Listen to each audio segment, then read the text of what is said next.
যুবক, আজকে তোমাদেরকে বলি, তুমি যদি মুসলমানের সন্তান হয়ে থাকো তাহলে আজকে তোমাকে এই চিন্তা করতে হবে, এমন কাজ আমি করব না যেই কাজের জন্য আমাকে মৃত্যু পরবর্তী জীবনে আমাকে গুনাহ পেতেই থাকবো, এই কাজ আমি করব না।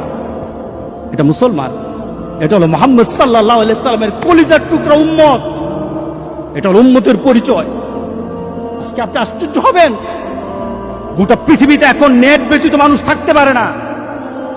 আজকে যুবকগুলি এগুলি ছাড়া থাকতে পারে না। আজকে যুবকগুলি নিজেকে বিভিন্নভাবে সমাজের মধ্যে পরিচয় তুলে ধরছে, তারা মুসলমানের সন্তান, এই পরিচয় আজকে সমাজের মধ্যে হচ্ছে না।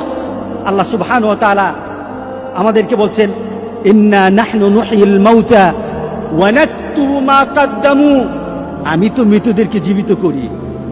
আল্লাহ বলেন, আমি মৃতদেরকে আবার জীবিত করব এবং তাদের কৃতকর্মগুলি আমি সবগুলি লিপিবদ্ধ করে রাখি। ওয়া কুল্লা শাইইন আহসাইনাহু ফি ইমামিন মুবিন, আর প্রত্যেকটি জিনিস সংরক্ষিত আছে তোমার জীবনের, প্রত্যেকটি জিনিস সংরক্ষিত আছে।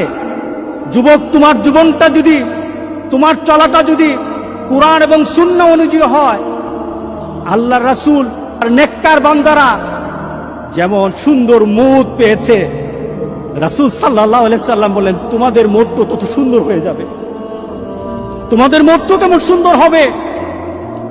রাসূল সাল্লাল্লাহু আলাইহি সাল্লাম বলতেছেন, তুমি দুনিয়াতে যেভাবে চলবা মউতও তেমন হবে।